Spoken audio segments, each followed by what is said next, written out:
ঈদে তাহাজ্জুদের গুরুত্ব ও ফজিলত। আসসালামু আলাইকুম ওয়ারাহমাতুল্লাহ। প্রিয় ভাই ও বোনেরা, আপনি কি জানেন শীতকাল কেন মুমিনদের জন্য আল্লাহর বিশেষ নেয়ামত? কেন আলেমরা শীতকালকে বলেন ইবাদতের ঋতু?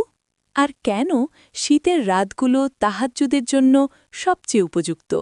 আজকের এই ভিডিওতে আমরা জানব শীতে তাহাজ্জুদের গুরুত্ব, কোরআন ও হাদিসের আলোকে এর ফজিলত এবং কিভাবে সহজে তাহাজ্জুদ আদায় করা যায়।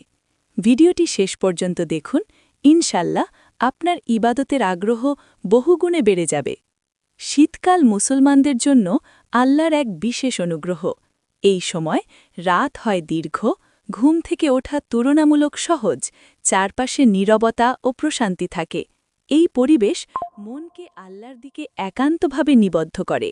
শীতকাল মুসলমানদের জন্য আল্লাহর এক বিশেষ অনুগ্রহ। এই ঋতুতে রাত দীর্ঘ হয়, ঘুম ভাঙা সহজ হয় এবং চারদিকে এমন নীরবতা থাকে যা মনকে আল্লাহর দিকে একান্তভাবে নিবদ্ধ করে।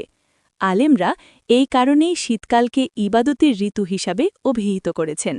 বিশেষত তাহাজ্জুদ নামাজ, যা মুমিনের মর্যাদা বাড়ায়, দোয়া কবুলের বিশেষ সুযোগ এনে দেয়। কোরআনে তাহাজ্জুদের প্রশংসা। ১. রাতের নফল ইবাদত মর্যাদা বৃদ্ধি করে।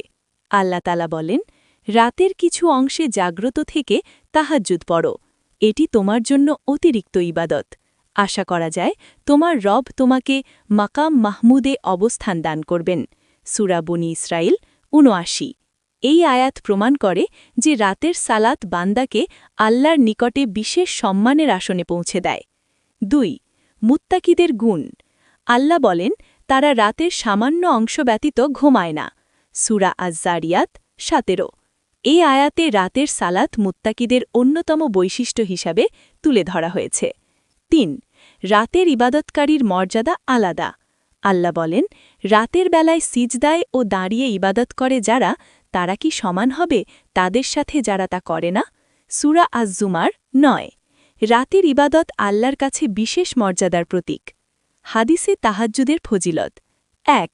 শেষ রাতে আল্লাহ সবচেয়ে নিকটবর্তী হন।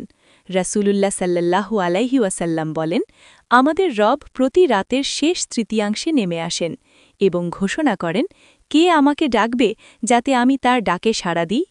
কে আমার কাছে চাইবে যাতে আমি তাকে দিই?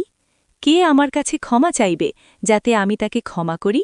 সহিহ বুখারী ১১৪৫, সহিহ মুসলিম ৭৫৮। এই সময়টি দোয়া কবুলের শ্রেষ্ঠতম সময়। ২. সর্বোত্তম নফল সালাত।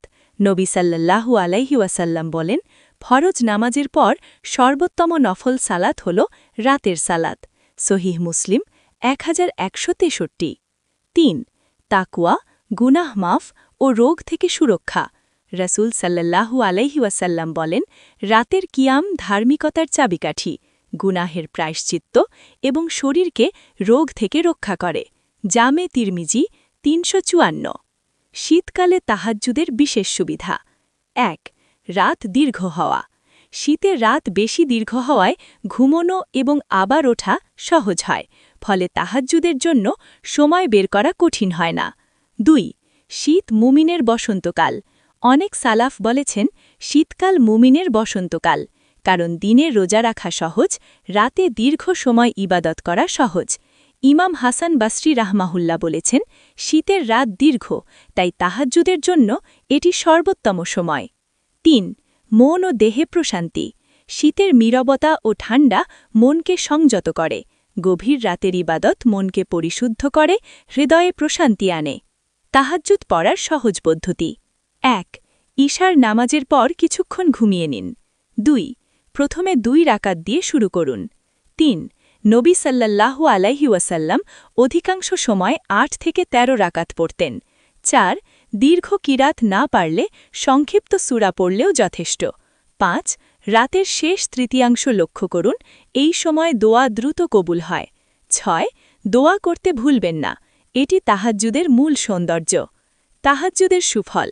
গুনাহ মাফের বিশেষ সুযোগ, দোয়া কবুলের সম্ভাবনা বৃদ্ধি, হৃদয় নরম হয় ও আত্মশুদ্ধি অর্জিত হয়, হতাশা, দুশ্চিন্তা ও মানসিক চাপ দূর হয়, ঈমান শক্তিশালী হয়, কঠিন সমস্যার সমাধানে সহায়তা করে আল্লাহর বিশেষ রহমত হৃদয়ে প্রবেশ করে আধুনিক গবেষণায়ও প্রমাণ হয়েছে যে নিশীথের নীরব পরিবেশে আধ্যাত্মিক অনুশীলন মানসিক প্রশান্তি বাড়ায় এবং উদ্বেগ কমায় পরিশেষে শীতকাল ইবাদতের জন্য আল্লাহর এক বিশেষ রহমত শীতের দীর্ঘ রাত ও ঠান্ডা পরিবেশ একজন মুমিনকে তাহাজ্জুদ পড়ার আদর্শ সুযোগ এনে দেয় প্রতিদিন না পারলেও সপ্তাহে কয়েকদিন তাহাজ্জুদের জন্য সময় বের করা আমাদের আত্মিক উন্নতি দোয়া কবুল মানসিক শান্তি এবং আল্লাহর নৈকট্যের দিকে আরও এগিয়ে দেবে আল্লাহ আমাদের সবাইকে শীতের রাতগুলোকে তাহাজ্জুদের মাধ্যমে বরকতময় করার তৌফিক দান করুন আমিন ভিডিওটি ভালো লাগলে